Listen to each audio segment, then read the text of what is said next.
আসসালামু আলাইকুম প্রিয়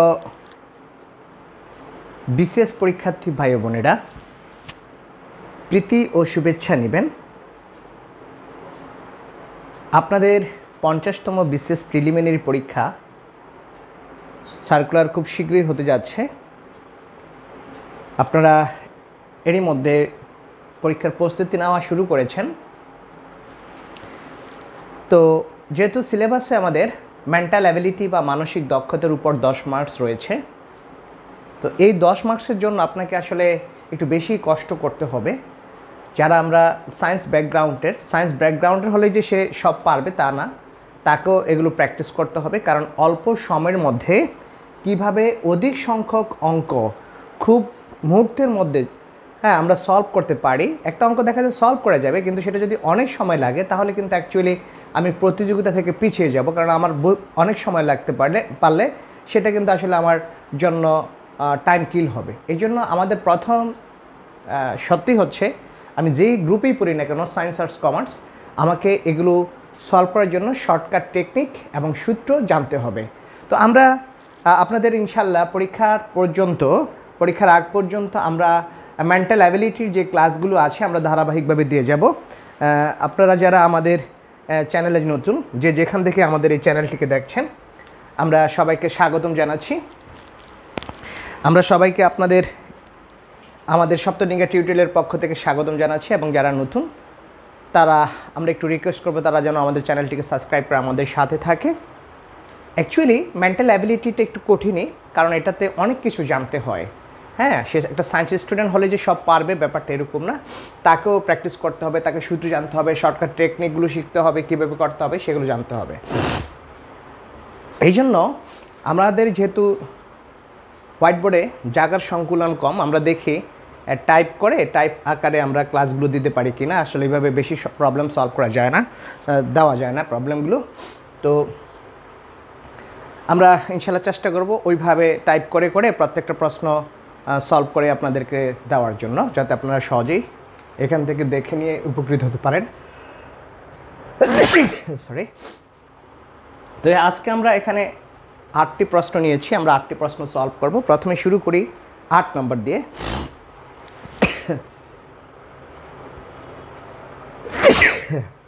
এখানে বলা আছে, যদি 3 জন পুরুষ অথবা 6 জন বালক একটি কাজ 20 দিনে সম্পন্ন করতে পারে, তবে উক্ত কাজ সম্পন্ন করতে 6 জন পুরুষ অথবা 8 জন বালকের কত দিন লাগবে?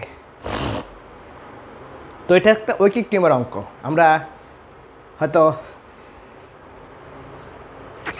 6, 7, 8 এরকম ক্লাস আমরা করেছিলাম, কিন্তু সেখানে করলেও আমরা একটু বড় আকারে করেছি।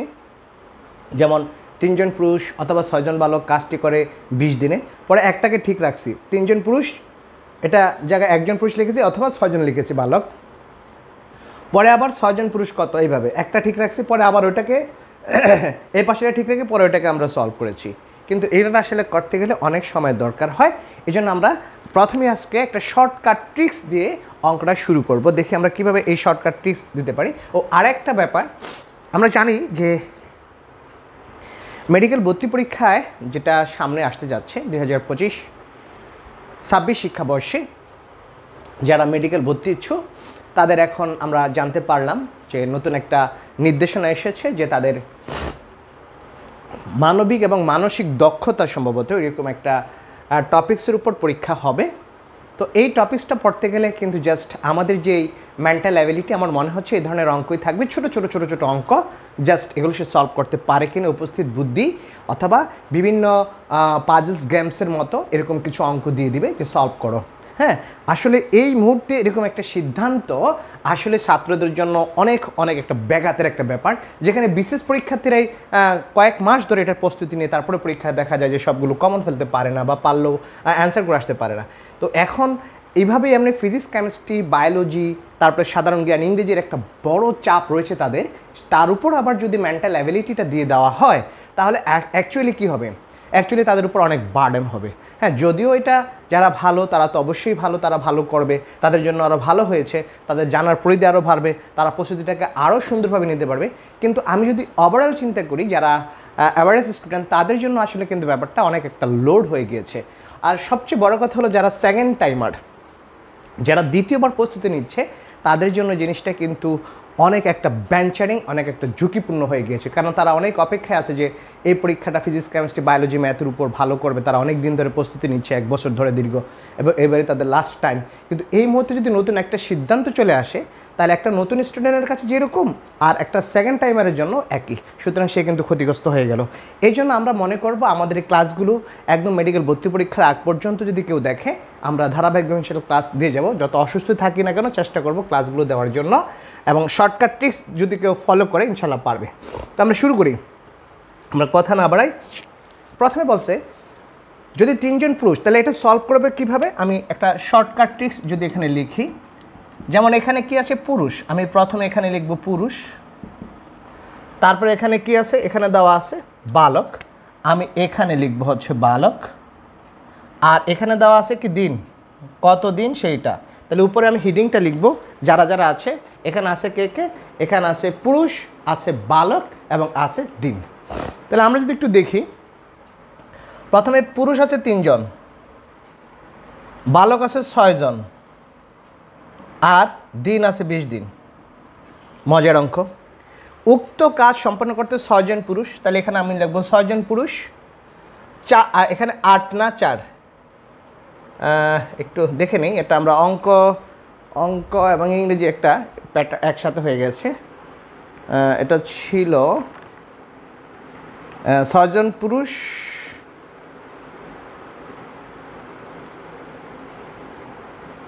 ও 8 জন, এটা হবে 8, সরি এটা হচ্ছে 6, 6 জন পুরুষ ও 8 জন বালক, তাহলে এটা হলো 6 আর এটা হচ্ছে 8। তাহলে এরা কত দিনে করতে পারবে? আমরা এই অঙ্কটা একদম শর্টকাট ট্রিক্স, এক সেন্টেন্সে একটি লাইনে করে দিব। সবাই যাতে একটু মনোযোগ দিয়ে দেখে সেই শর্টকাট ট্রিক্সটা কি। অর্থাৎ এখানে মোট দিন লাগবে আমার কত? মোট দিন ইকুয়াল টু হচ্ছে উপরে যে অংশটা আছে, অর্থাৎ 3, 6, 20, আমি এটাকে ঠিকই লিখে দেবো, 3, 6 × 20 লিখে দিব। দেন নিচে আমি ভাগ করব কত দিয়ে। এই ভাগটা বের করার জন্য একটা শর্টকাট সুন্দর ট্রিক্স আছে। প্রথমে আমি এটার সাথে এটা গুণ করব, তাহলে 3 × 8 = 24 লিখলাম। প্লাস করব আমি এটার সাথে এটা গুণ করব, তাহলে 6, 6, 36, তাহলে কত হলো? 3 × 6 × 20 ডিভাইডেড বাই 36-এর সাথে 24 যোগ করলে হয়, হ্যাঁ 30, 30, 60, দ্যাটস ইকুয়াল টু 60 হয়। তাহলে 3 × 20 = 60, 60, 60 ক্যান্সেল, দ্যাট ইজ 6। তাহলে সঠিক অ্যান্সার হচ্ছে আমার 6 ডে। তাহলে আমার অ্যান্সার হচ্ছে 6 ডে। আশা করি এই শর্টকাট ট্রিক্সটা যদি কেউ ফলো করে, এই নিয়মের যত অঙ্ক আছে সর্বোচ্চ 5 সেকেন্ড লাগবে বা সর্বোচ্চ 1 মিনিট লাগবে। 1 মিনিট লাগবে না, আমরা খুব মুহূর্তের মধ্যে অঙ্কটা সঠিক যদি মান বসাইতে পারি আমরা করে ফেলতে পারবো। তাহলে আমরা কী করবো? প্রথমে পুরুষ লিখবো, কে কে দেওয়া আছে, পুরুষ থাকতে পারে, মহিলা থাকতে পারে, তারপর হচ্ছে সাহেব থাকতে পারে, ম্যাম থাকতে পারে, বিভিন্নভাবে দিতে পারে। তাহলে পুরুষ বালক দিন সংখ্যা দিব। আমার উপরে 30, পুরুষ কতজন আছে, বালক কতজন আছে, দিন কতজন আছে। দেন নিচে আমার পুরুষ কতজন, বালক কতজন, দিন কটা বের করতে হবে। তাহলে আমার নিয়মটা হচ্ছে উপরে সবগুলো পুরুষ, বালক এবং দিনকে গুণ করব, ভাগ করব, এই পুরুষকে বালকের সংখ্যা দ্বারা গুণ করব, আবার এখানে বালকের সংখ্যাকে পুরুষের সংখ্যা দ্বারা গুণ করে দুইটা যোগ করে ওই যোগফল দিয়ে আমি ভাগ করে দিব উপরেরটাকে। সেটা আমার অ্যান্সার হয়ে যাবে কাটাকাটি করার পর যেটা আসবে সেটা। তো আশা করি সবাই অঙ্কটা বুঝতে পেরেছে। শর্টকাট ট্রিক্স খেয়াল রাখতে হবে আমাদের অঙ্কগুলো সলভ করতে গেলে, তাহলে কি হবে, মানে বুঝতে সুবিধা হবে, অঙ্কগুলো খুব সহজে আমরা মিলাইতে পারবো পরীক্ষায়। তারপর আসতেছে দুটি সংখ্যার যোগফল 33 এবং তাদের বিয়োগফল 3, সংখ্যাদ্বয়ের অনুপাত কত হবে? এটা খুবই ইজি একটা অঙ্ক, তাই না? মানে সবাই পারবে এরকম একটা, যে সবাই এই অঙ্কটা করতে পারবে। তাহলে আমরা একটু যদি দেখি, আমি একটু সময় নিব অঙ্কটায়, কারণ এটার মধ্যে ভুল করার সম্ভাবনা অনেক। বলা আছে দুইটি সংখ্যার যোগফল 33, বলা আছে দুইটি সংখ্যার যোগফল, দ্যাট ইজ x + y। আমরা যদি সংখ্যাটিকে ধরে নিই একটা x আর একটা y, তাহলে তাদের যোগফল হচ্ছে কত? That's equal to 33। তাদের বিয়োগফল হচ্ছে 3, তাহলে x - y = 3 যদি x is greater than y হয়, অর্থাৎ আমি ধরে নিলাম xটা বড়। তাহলে এখন এখান থেকে বলছে তাদের অনুপাত কত। তাহলে আমি যদি যোগ করি y ক্যান্সেল, দ্যাটস 2x = 33 সাথে 3 যোগ করলে 36, দ্যাটস x = 3 × 12 = 36, 12 পাইলাম। দেন এখানে আছে x + y = 33, x এর মান যদি 12 বসাই, দেন y = 33 যদি বসাই, তাহলে ওয়াই ইকুয়াল টু কত হবে 33 মাইনাস 12, এখানে আসতেছে কত, আসতেছে এখানে 11 আসতেছে। তাইলে 12 আর 11 আসতেছে, সংখ্যা দুইটা, একটা আসতেছে কত 12, আরেকটা আসতেছে হচ্ছে 11। তাহলে 12 আর 11 33। কিন্তু আমি যদি বিয়োগ করি 12 থেকে 11 বিয়োগ করলে কত হয় 3। তাহলে প্রথম সত্যটা মিললেও দ্বিতীয় সত্যটা কিন্তু মিলে না। অথবা যদি আমরা অন্যভাবে করি লাইক দিস, এখানে তো আছে X plus Y equal to 33, আমি যদি এটাকে করি X plus Y equal to 33, then X minus Y equal to যদি আমি 3 করি, আমি যদি বিয়োগ করি দিই তাহলে এক্স এক্সে cancel, that's equal to 2y, 33 থেকে 3 গেলে হলো 30, তাহলে ওয়াই ইকুয়াল টু হইল 15। তাইলে আমার কত হলো, তাহলে আমার হচ্ছে কত, তাহলে আমার হচ্ছে হলো 12 আর হচ্ছে 15। তাহলে 12 আর 15-এর বিয়োগফল তো 3 আসতেছে, তাই না? তাহলে এখন 12:15 এইটার অনুপাত কত হবে, 3 দিয়ে দিলে 3 4 12, 3 5 15, 4:5 আসে, তাই তো 4:5 আসে। কিন্তু আমি এখানে যে সত্যটা ধরে নিয়েছিলাম সেখানে তো আমি ওয়াইকে বড় ধরেছিলাম, তাহলে আমি এক্সকে বড় ধরেছিলাম, তাহলে আমার এখানে তো এক্স তো বড় হয়ে গেল, ওয়াই বড় হয়ে গেল, এক্স তো ছোটো হয়ে গেল, সুতরাং এই কন্ডিশন তো মিলছে না, এই জন্য এই রেজাল্টটা হবে না। সুতরাং অনেকেই এই অঙ্কটা এইভাবে রেজাল্ট দিয়ে আসলেও কিন্তু বিপদ, করা যাবে না এইভাবে।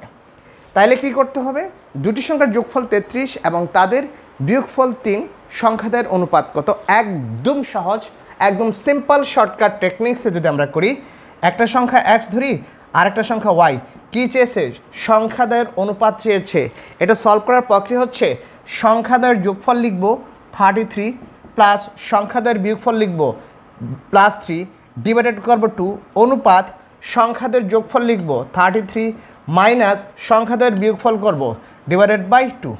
এটা তাহলে এটা আসতেছে কত,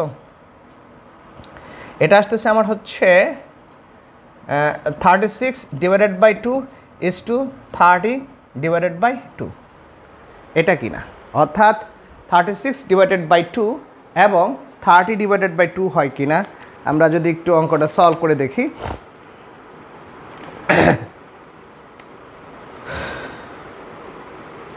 এটা ঠিক আছে কি না যদি সবার একটু বোঝা যায় আমরা কিভাবে করলাম।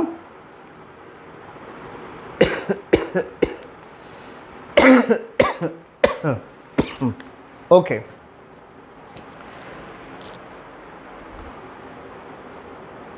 আমরা পাচ্ছি 36 প্লাস 3, 36 প্লাস 3 অ্যান্ড পাচ্ছি হচ্ছে হলো 30 ডিভাইডেড বাই 2।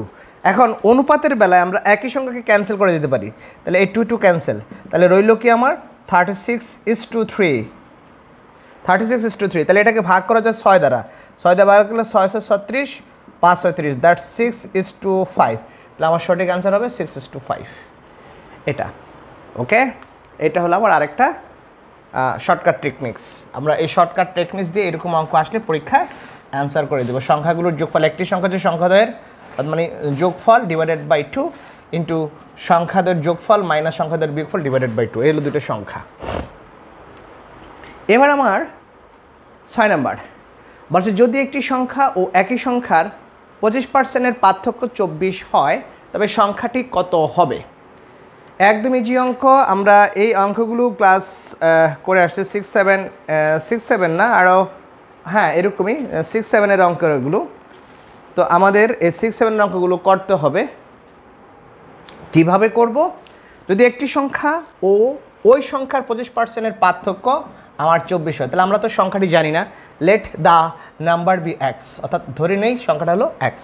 তাহলে যদি একটি সংখ্যা অর্থাৎ এক্স ও এই সংখ্যার 25%-এর পার্থক্য মানে বিয়োগফল মাইনাস এই সংখ্যার 25%, that is 25%, that's equal to 24।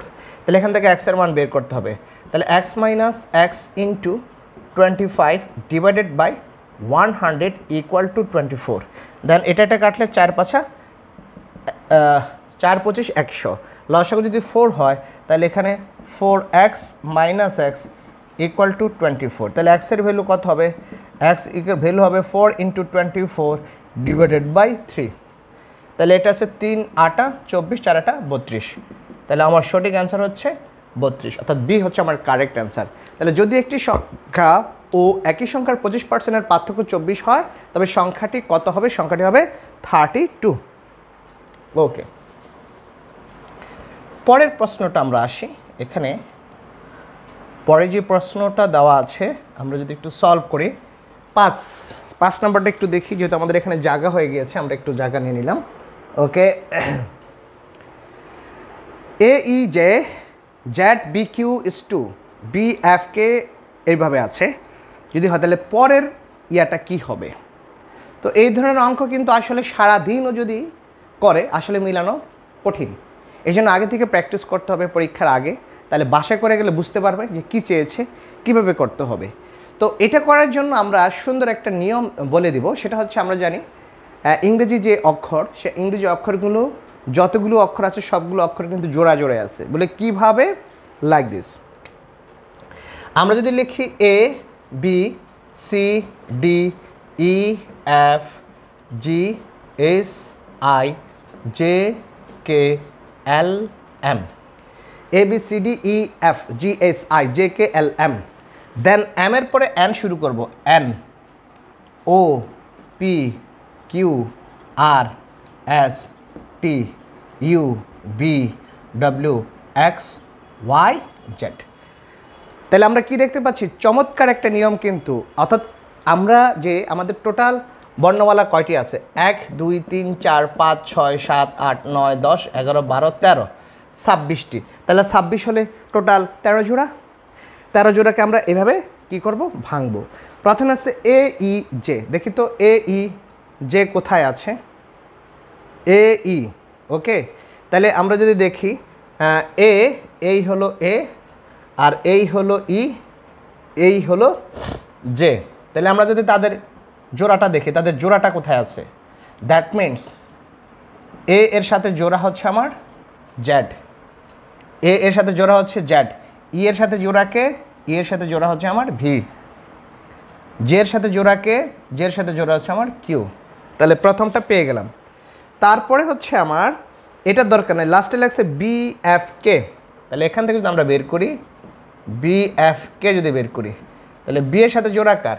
এই B এর সাথে জোড়া হচ্ছে আমার Y। তারপরে F এর সাথে জোড়া হচ্ছে আমার U, অর্থাৎ F এর সাথে জোড়া হচ্ছে আমার U। আর K কোথায়? এই যে K, তাহলে K এর সাথে জোড়া হচ্ছে আমার P। তাহলে আমি কি লিখতে পারবো? অর্থাৎ BFK দ্যাটস ইকুয়াল টু হচ্ছে YUP, আছে কি না? YUP, হ্যাঁ। তাহলে this is the final answer হচ্ছে B, this is the final answer হচ্ছে আমার এখানে B। তাহলে যদি কখনো এই নিয়মের অঙ্ক আসে অ্যালফাবেটিক অর্ডার, এগুলো থেকে যদি কোনো পাজলস বা গেমসের মতো যদি আসে, তাহলে আমরা কীভাবে করব সেটা আসলে আশা করি সবাই বুঝতে পেরেছে। তো আমরা এবার চলে আসি পরের প্রশ্নে। এটা আমাদের সলভ হয়ে গেল, আশা করি এটাও সবাই বুঝতে পেরেছে। এবার চলে আসি আমাদের পরের প্রশ্নে। একটি মেশিনের ধাতব অংশ কপার, জিঙ্ক এবং লেডের মিশ্রণ হতে তৈরি, যেখানে তাদের অনুপাত 1:2:1। যদি জিঙ্কের ওজন 16 কেজি হয়, তবে মোট ধাতব অংশের ওজন কত হবে? খুবই সহজ একটা অঙ্ক। তাহলে এখানে আমরা যদি একটু দেখি, এখানে কি কি আছে? কপার, প্রথম আছে কপার, কাপ্রাম, তারপর আছে জিঙ্ক, জিরকোনিয়াম, তারপর আছে লেড, দ্যাট ইজ সরি জিঙ্ক্রিয়াম সবাই তো বুঝবে না, জ্যাডেন। এটা হচ্ছে জিঙ্ক, তারপর হচ্ছে কি লেড। এই যে তাদের একটা অনুপাত দিয়েছে, সেই অনুপাতটা কি? 1:2:1, 1:2:1। তাহলে এটা যদি x হয়, এটা হবে 2x, এটা হবে আমার x। তাহলে মোট ওজন কত হবে? মোট ওজন হবে x plus 2x plus x, that's equal to 4x। But জিঙ্কের ওজন তারা বলে দিচ্ছে 16 কেজি। তাহলে জিঙ্কটা কোথায়? সেকেন্ড মানে 2x। তাহলে আমরা লিখতে পারি কি? প্রশ্ন মতে 2x হচ্ছে আমার 16, সুতরাং x ইজ ইকুয়াল টু 8। তাহলে এখানে x এর মান বসায় দিই, তাহলে 4 × 8 দ্যাট ইজ 32 কেজি। তাহলে অ্যান্সার হচ্ছে 32 কেজি, মানে প্রথমটা হচ্ছে আমার অ্যান্সার, প্রথমটাই আমার অ্যান্সার হয়ে গেল। তাহলে এটা সহজ ছিল। ওকে, তারপর আমরা চলে আসি আমাদের পরের প্রশ্নে। আমাদের পরের প্রশ্নে বলা আছে এখানে কি, নিম্নের রাশিটিতে কোন সংখ্যা যোগ করতে হবে যাতে একটি পূর্ণবর্গ সংখ্যা হয়। পূর্ণবর্গ সংখ্যা মানে কি, যেমন 4 হচ্ছে একটা পূর্ণবর্গ সংখ্যা, এটাকে টুইস্ট করে লেখা যায়। 9 এটা একটা পূর্ণবর্গ সংখ্যা। 16 এটা একটা পূর্ণবর্গ সংখ্যা। 25 এটা একটা পূর্ণবর্গ সংখ্যা। তারপরে হচ্ছে 36 এটা একটা পূর্ণবর্গ সংখ্যা। দেন 49 এটা হচ্ছে একটা পূর্ণবর্গ সংখ্যা। তো এখানে যেই সিরিজটা আছে ধারা, এটা সাথে কত যোগ করলে, মানে কোন সংখ্যা যোগ করতে হবে যাতে একটি পূর্ণবর্গ সংখ্যা হয়। তাহলে এখানে আছে কত, এখানে আছে 1 + 3 + 7 + 9 + 11 + 13। তো এটা আমি বলি, প্রথমে এটা দেখে কিন্তু অনেকে ভয় পেয়ে যাবে, আল্লাহ এটা কী করবো, কারণ এটা সিরিজ আকারে আছে, ধারার যোগফল অনেকে করবে, এটাকে কী করবে প্রথম পদ, তারপরে সাধারণ অন্তর বের করতে যাবে। তাহলে সাধারণ অন্তর তো 3-এর সাথে 3 থেকে 1 বিয়োগ করলে 2, 4 থেকে 3 বিয়োগ 7 থেকে 3 বিয়োগ করলে 4। তো এটা তো সমান্তর ধারা না, আবার গুণোত্তর ধারাও না। তাহলে এইটা নিয়ে কিন্তু মাথা ঘামাবে যে আরে এটা কীভাবে করব। আসলে অ্যাকচুয়ালি অঙ্কটা একবারে ইজি। দেখো আমরা যদি কী করি সলভ করি, 7 আর 3 10, 9 আর 1 10, তাহলে এইখানে টোটাল হলো 20। তাহলে 20 প্লাস এখানে 3 আর 1 4 আর 2 24। তাহলে 24 আর 20 কত, টোটাল সংখ্যাটা হয় 44। তাহলে 44-এর নিকটতম পূর্ণবর্গ সংখ্যা হচ্ছে আমার 49। তাহলে এই যে 44-এর সাথে কত যোগ করলে আমার 49 হবে, তাহলে 49 - 44 দ্যাট ইজ 5। তাহলে 5 যোগ করলে সংখ্যাটি কি হবে, আমার একটা পূর্ণবর্গ সংখ্যা হবে। এই হচ্ছে আমার মেথড। দেন আমরা চলে আসতেছি 2 নম্বর প্রবলেম। 2 নম্বর প্রবলেমে কি বলছে, 2 নম্বর প্রবলেমে বলা আছে এখানে একটা সুন্দর একটা টেবিল দেওয়া আছে, বলছে পদার্থচিত্রের মত কতটি আয়তক্ষেত্র আছে নির্ণয় করো। তো অঙ্কটা আমার জন্য অনেক ইজি, কঠিন যে আরে কিভাবে আমি কাউন্ট করব। এখানে দেখতে আমি যদি একটু বড় করে দেখাই, এই হচ্ছে এখানে আমাদের এই, তারপরে এটাকে আবার আমি ভাগ করেছি, এটা একটা রেক্ট্যাঙ্গুলার, তাহলে 1 2 3 4 5 6, প্রথম 6টা, আবার এই 2টা মিলে একটা, কয়টা হলো 7টা, এটা মিলে একটা 8টা, আবার এটা মিলে এই 2টা মিলে একটা 9টা, এই 2টা মিলে একটা 10টা, আবার এই পুরাটা মিলে একটা 11টা, এই পুরাটা মিলে আবার একটা 12টা। তো এইভাবে তো আসলে কতটা আসছে সেটা কিন্তু অনেকেই বুঝতে পারবে না। আবার এইটা মিলে একটা, এই 2টা মিলে একটা, এই 2টা মিলে একটা, যে 15টা। এইভাবে মোট কতটি হবে সঠিকভাবে নির্ণয় করা আসলে খুবই কঠিন। তো এটার জন্য আমাদের একটা শর্টকাট ট্রিক্স আছে, আমরা একটু বলে দিই। যেমন এই দিকে আমার রেক্ট্যাঙ্গেল উপরে আছে 1, এদিকে 2, এদিকে 3, আবার এখানে রেক্ট্যাঙ্গেল 1, এখানে আছে 2, আচ্ছা 2। তাহলে আমাদের কত হতে পারে, না এখানে সরি আমরা মানে একটু ভুল করেছি, আমাদের এটাতে ছিল 3টা। আমরা একটু দেখে নিই, আমাদের হ্যাঁ 3টা ছিল, একটু ভুল হয়েছে। এটা আরেকটা ঘর আসবে, এখানে আর একটা ঘর আসবে। ওকে, এটা আরেকটা ঘর আসবে এরকম। তাহলে এই হচ্ছে আমাদের আরেকটা ঘর। তাহলে এইভাবে যদি আমরা কাউন্ট করি, তাহলে এদিকে একটা রেক্ট্যাঙ্গেল, এই একটা রেক্ট্যাঙ্গেল, এই একটা রেক্ট্যাঙ্গেল, তাহলে কি হলো এইদিকে 3টা, এইদিকে 3টা, তাহলে মোট কয়টা আঁকা যাবে। এটা নিয়ম হচ্ছে এটার সাথে এটা যোগ করব, টোটাল যোগফল কত, 2 আর 1 3, 3 এ 3 6, আবার এটার সাথে এটা যোগ করবো, এটার সাথে যোগ করবো, তাহলে যোগ করলে কত হয় 6। তাহলে এইদিকে 6টা, এইদিকে 6টা, অর্থাৎ 6 পাইলাম। তাহলে মোট আয়তক্ষেত্রের সংখ্যা হবে, মোট আয়তক্ষেত্রের সংখ্যা হবে 6 × 6 দ্যাটস ইকুয়াল টু 36।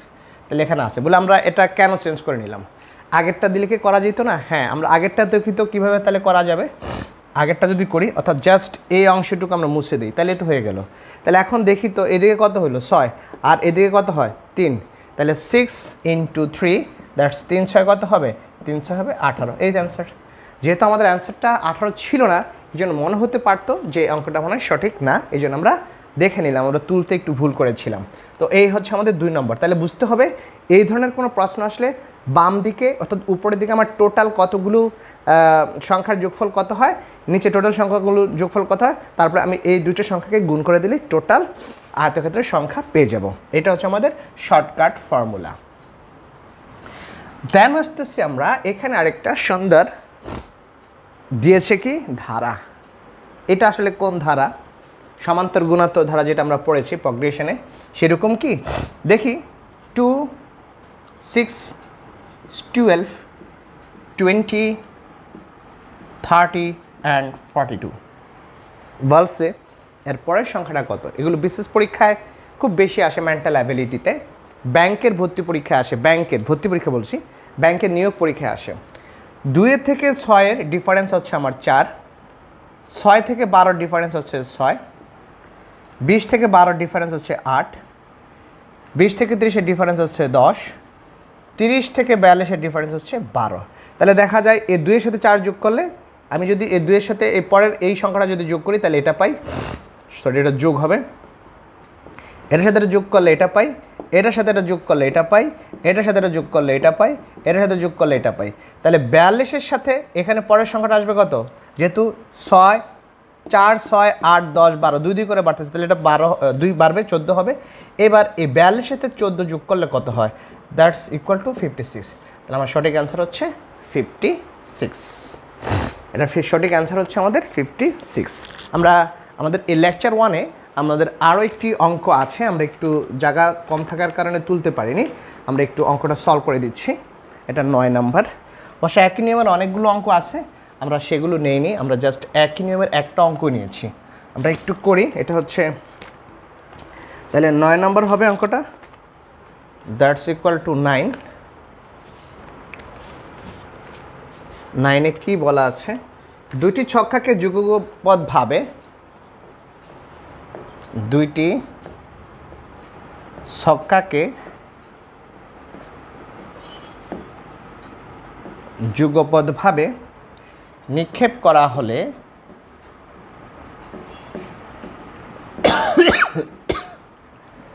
নিক্ষেপ করা হলো এবং প্রদর্শিত ছক্কার নম্বরের যোগফল, প্রদর্শিত ছক্কার নম্বরের যোগফল লিপিবদ্ধ করা হলো, লিপিবদ্ধ করা হলো। যোগফল 9 হওয়ার সম্ভাবনা কত? ওকে, যোগফল 9 হওয়ার সম্ভাবনা কত? That is a equal to 1/36, b equal to 1/9, c equal to 1/3 and d হচ্ছে আমার 9। তাহলে সঠিক অ্যান্সারটা কত হবে? আমরা একটু অঙ্কটা সলভ করে দিচ্ছি, বুঝতে হবে। দুটি ছক্কা আমরা একটু দেখে নিই। এটা যদি একটা ছক্কার গুটি হয়, এই একটা ছক্কা, এখানে আর একটা ছক্কা নিলাম, আমরা এই দুটো ছক্কা, say this dice is A, this dice is B. আমরা কি করলাম? ছক্কা দুটোকে যুগপৎভাবে অর্থাৎ একই সঙ্গে সাইমিলটেনিয়াসলি যদি নিক্ষেপ করি, তাহলে দেখা যাবে যদি এটাতে 6 হয়, এটা যদি 3 হয়, তাহলে তাদের যোগফল হয় 9। তাহলে প্রদর্শিত ছক্কার নম্বরের যোগফল লিপিবদ্ধ করা হলো, যে কোনটা কত পাওয়া গেল, কয়েকবার করছি আর কি, এতে কত আসলো, বি কত আসলো, সবগুলো যোগফল আবার 9 হয় কিনা, হ্যাঁ এরকম। তাহলে এই যোগফল 9 হওয়ার সম্ভাবনা কত? তাহলে আমরা দেখি তো যোগফল 9 হওয়ার সম্ভাবনা কয়টা আছে। এখানে এতে যদি আমার 6 পড়ে, এটাতে 3 পড়লে 9 হবে। খেয়াল রাখতে হবে এখানে টোটাল একটা ছক্কার মধ্যে মোট সংখ্যা থাকে 6, 6-এর বেশি কিন্তু হবে না। সুতরাং এটা 7, এটা 2 এরকম দিলে হবে না, বা এটা 1, এটা 8 তাহলে হবে না, কারণ 8 হওয়ার সম্ভাবনা নাই। তাহলে এটা একটা কেস। 2 নম্বর, এটা যদি 5 হয়, এটা 4 হতে পারবে কিনা? হ্যাঁ হতে পারবে। এটা যদি 3 হয়, এটা 6 হতে পারবে কিনা? পারবে। 4 নম্বর হচ্ছে এটা যদি 4 হয়, এটা 5 হতে পারবে কিনা? আর কোনো কেস আছে কি না? যেমন এটা যদি 5 হয়, এটা 4 লিখেছি, 6 হলে 3, 3 হলে 6, এটা 1 হলে এটা 8 হওয়ার সম্ভাবনা নাই, 2 হলে 7 হওয়ার সম্ভাবনা নাই, তাহলে 1, 2 এই সংখ্যাগুলো আসার সম্ভাবনা নাই। তাহলে 3, 4, 5, 6 এগুলো হবে, তাহলে অল্টারনেটভাবে আসবে। তাহলে এই দুটোর যোগফল হচ্ছে আমার কত? টোটাল 9। তাহলে এই ক্ষেত্রে মোট সম্ভাবনা বের করার জন্য সূত্র কি? মোট সম্ভাবনা ইকুয়াল টু, এখানে টোটাল আমার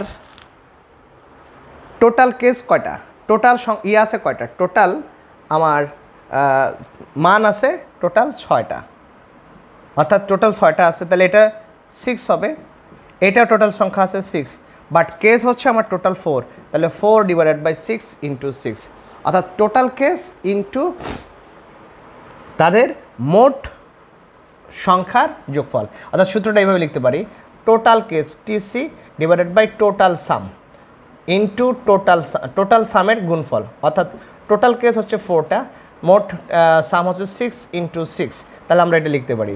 তাহলে এটা এখানে 6 ইন্টু 6, 6, 36, তাহলে 4 নং 36, that is Y divided by 9, তাহলে আমার সংখ্যা হচ্ছে 1 ডিভাইডেড বাই 9। এই হচ্ছে মোট সম্ভাবনা বের করার জন্য সূত্র। তাহলে যদি সম্ভাবনা থেকে যদি এরকম কোনো অঙ্ক দিয়ে দেয়, আশা করি ইনশাল্লাহ সবাই করতে পারবে।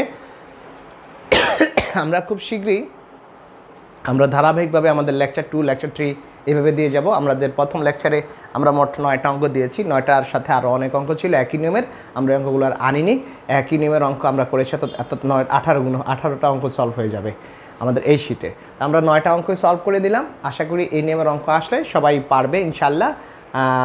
আমরা আর ক্লাসটিকে দীর্ঘায়িত করব না, পরবর্তী ক্লাসের অপেক্ষা এবং পরবর্তী ক্লাস আমরা নিয়ে আসার অপেক্ষায় আছি। আপনারা ইনশাল্লাহ আশা করি সবাই দেখবেন, আমাদেরকে হেল্প করবেন, সহযোগিতা করবেন, আমাদের ক্লাসগুলো দেখে আরও বেশি অনুপ্রাণিত করবেন। আমরা এ পর্যন্তই ইনশাল্লাহ আজকের ক্লাস শেষ করছি। আল্লাহ হাফিজ।